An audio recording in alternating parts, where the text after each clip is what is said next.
Welcome to the Arsenik Theory channel. Welcome to the Arsenic Theory channel. I'm supposed to say that? Yes, you do. Do it again. Okay, welcome to the Arsenik Theory channel. Welcome. We are outside in nature, and today we're going to talk about thoughts. Welcome. Yes. So, Thoughts are important. okay. I'll tell you why. Because you're thinking about something else right now while you're doing this, aren't you? What am I thinking about? Being a guy, nothing at all. You're thinking about Chicago? Why am I thinking about Chicago? Because you thought that the way you left and you didn't do a good job, or there's something missing at the house, or maybe you need to continue to work on the projects you were working on. What'll happen if this? Are you saying that worries? I have like worries in my life? You do not? I don't know. I don't think so. Wait. Where will I find vodka tonight? Isn't that a worry? This sounds like a prelude, isn't it? So I guess I'm supposed to indulge into that and actually delve in with you and talk about it. Do it. Okay. So what are you worried about? I don't know what I'm worried about. I don't know. Maybe practical things, such as the job, relationships. Relationship sounds such a girly word, isn't it? Doesn't it? I don't know. Impractical thing. Impractical. No, I'm actually not worried about relationships. Yet, I'm more worried about what those relationships maybe can bring to me. That's about it. we are worried about something at a given point in our lives, right? We're always worried about something. And here's my point. That what do you do with the worry? What do you do with the worry? Do you feed it? We have Jet over there, and he's our pet. He loves us. We love him. We feed him. Do you nurture your worries like a pet? Or do you ask them to leave like an uninvited guest? Or do you just not serve them tea? I think most of us, unknowingly nurture our worries like pets. So they grow into beliefs. And they grow into beliefs and they become our way of life. And then that's who we become. And then if somebody else who obviously is not privy to that way of life or that belief pattern does something that is contradictory, we tend to start not liking them. So we have created an imaginary world, and you're probably at the fringe of it. You haven't yet done that because you haven't taken your worries and cooked them in your head to make it a stew or a curry, you see, and then serve it to yourself. Just to worry more. We do that a lot. So, and we do that because we have belief patterns that if you don't do that, something might go wrong. Superstitious, sometimes unexplained, may not be superstitious, but unexplained. But our mind is, a mind is, there are many different ways to put this. An amplifier, oven. Whatever you put in to bake, that's going to get baked and come out. So if you put negative thoughts and worry and fear and anxiety, it's going to cook that and amplify that and bring it back to you, just like a good pet. So we all worry. We all think about something else when we're saying something else. Some point in our life, we mean something, we say something. We don't say when we really want to say. Is there like a bigger point you're trying to bring with the thoughts, this monologue? Because I'm not following you. Really? What are you trying to say? What okay, thoughts. You really are needing some vodka this morning. So he does. He needs vodka. I think everybody else. So if I'm Russian, I can hear the applause. I'm supposed to be drinking vodka in the morning. Especially if you don't follow what an Indian guy is trying to say. Yeah. To follow the Indian guy, I definitely need vodka. So you seriously don't follow? No, I do follow. I'm just trying to see what is there like a bigger. Jerry boy. Oh, he loves me now. Yeah, point to him. Yeah. See, he's not thinking about anything right now. Wow. Jet, you're sitting on my foot.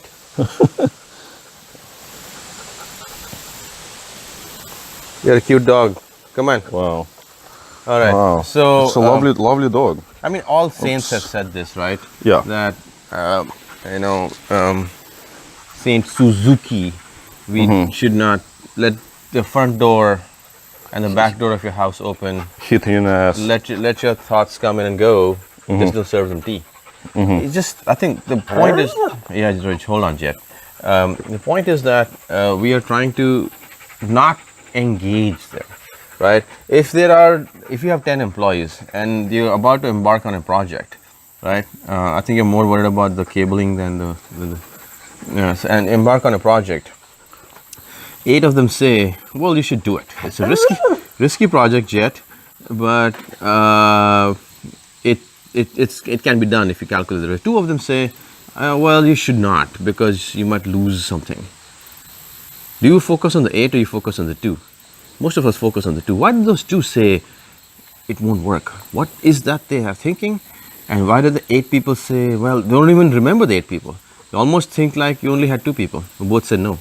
And you focus on that. And then you start feeling negative about it. And that becomes and takes over your entirety. And then you call the rest of the 8 and say, what do you think about these 2 things that the other people have said, or these things that the other 2 people have said? You know, why did we not think about that? And they'll tell you, don't worry about it. We'll just go ahead and we'll calculate the risk and the project will be done. Worst case what? It might not get done. So what? We'll be fine. You know, if you don't do anything, it won't be done anyway. You heard that. And then we say, no, we need to figure out why is that those 2 people said it's not going to work. That takes over our psyche, and a lot of times we fail because we focused on that. Now, why do we focus on that?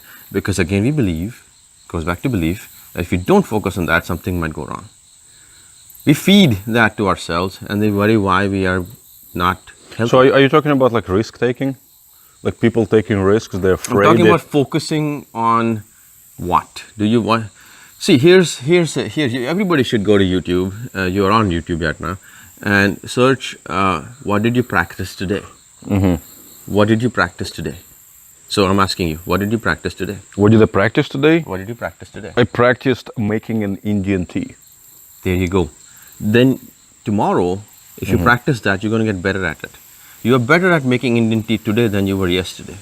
And what did you practice today? Let's go back to that, right? See, look at this dog. He's practicing loving people and us. Look at that. Look at that. He's getting better at that. And I say he because it's a he dog. And he's comfortable with me as well. Yeah, yeah. Well, you know, he found a like-minded individual. Like-minded individual. Soul, yeah. Okay, now he's playing. That means that you also love people. Right. Like Jet. Daddy boy. So can you believe that? Love like a dog. What did you practice today? Today, so far, I didn't practice anything at all. I mean, I was actually rethinking and reminiscing about yesterday. So you practiced reminiscing? I practiced reminiscing. I think I practiced maybe thoughts, Did. creating thoughts in my head. Good. The point is that you get better at what you practice. And it's an important question to ask yourself, because you practiced worrying about your thoughts, you're going to get better at worrying about your thoughts. You're actually going to get better at worrying about your thoughts. Literally, so your mind is going to create more of those same thoughts that you're worrying about. So in other words, practice does not just stay in a physical realm. Where, for example, you practice how to be, better athlete, how to be, better at cooking, something physical, something that you use with your body, to get better at. So thoughts is also a practice. Well, it also can be perfected like a skill. It can be. I think all of the practice is the mind, right? Physical is just the output of that. So athlete trains more because in the mind of the athlete wants to train more. So the practice is not running. Practice is the want to run. And that in the mind says, go run. And then the athlete is convinced that the person should run and the person runs. So you practice, no, I shouldn't do that because that's not for me. Then your body will actually start becoming that. We all know this. We don't do it. So I think it's important to practice happiness. It's important to practice acceptance. It's easier said than done. Even I haven't done it, every day, all the time. But we should. So my thing is, and this is not me saying this, I've acquired this from great people before our time and during our time, and also from our own experiences. I think everybody can agree that if you focus, I'm doing this right now, I'm trying to not, on the negative thoughts, they will grow. Your mind is like that dog, okay? It does more of what you train them to do, okay? Your mind is just a loving creature, organism that emulates your behavior. You can't talk to your mind, can you? You don't have any language to talk to your mind. You use feelings. So if you have the sense of abundance, well, then people in church and temples and mosques and synagogues and everything, they say that if you have this feeling of abundance starts growing in your life. Why does that happen? And you have this feeling of lack, you're miserable. So could it be just a complexity of life breed complexity of thought, and the mind expands? Because when we look at basic or tribes that are called in arrested development, or the ones that exist in that state, the language is pretty simple. They don't even have many concepts and words that we have. Or that's irrelevant to what you are kind of talking about. No, it is not. It's not. It is. What you're saying is that we have a complex state of interaction and living. Yes. I think, yeah. Again, going back to the saints, they'll say simplify your life, right? Simplify. Don't make it too complicated. And how do you simplify? You just drop off all these extra things that you don't need, that think you need. So, and I think that's what living in the moment, being present. I can't be here in this video and think about something else like me and you are doing right now. Except Jet's not doing that. He's in the moment. It's tough to do that. He's in the moment right now. He didn't worry about what happened yesterday or what's going to happen in 10 hours. He's really in the moment. He wants to enjoy this moment. And boy, Jet, you're strong. Jet, stop. Okay, you're too much in the moment now. Jet, cool down. All right. So, Jet, looks like you need some coffee, man. You're not hyper enough. No, you don't need coffee. This is not even coffee. This is like Indian tea. This is an Indian tea. So, what did you practice today? That's the thing. That's the questions that everybody should be asking. Is that what you're saying? I would say so. What did you practice today? So every day is supposed to have a meaning? Doesn't really have to be like... There is no meaning, right? Every day should have a meaning? It doesn't. Right? Meaning is such an inflated word, isn't it? Yeah, it is really. What's the meaning anyway? We just say it so we make ourselves feel good. It's like meaning is also not like... I think meaning, or the question of what's the purpose of this life, is a cleverly disguised worry that maybe stems from those negative thoughts that you have. Correct. Because it seems like people that are pretty much settled in this world, maybe they have a family, stable job, they don't really worry about these questions, right? They seem content. People that are content don't worry about the meaning and purpose of life. People that are always seeking or worry or maybe even have some negative thoughts or envision something bad happening to them, they're the ones I think are worried about the meaning of everything, don't they? Well, it is well known that struggle brings you enlightenment, right? You don't get enlightened by, not struggling. Okay. Buddha struggled, Jesus, Krishna, they all had to struggle. So, and they did worry about this kind of questions, you think? Well, I guess, I don't know if they knew the answer, they probably did. Or is it like in one of those Simpsons episodes where Homer Simpson asks God, he actually finally meets him, and he asks God, so what is the meaning of life? And the episode ends at that point. I like that. And God was actually ready to answer, and it ends. The airtime was done. No more airtime for God. I like that. Isn't that the answer actually to life? Yeah. There is no answer. There is no answer. Tell you a small story, right? This guy goes to Himalayas, and this is not my story. Sadhguru, if you follow him on YouTube, he mentioned the story in one of his discourse, and I'll repeat it for you.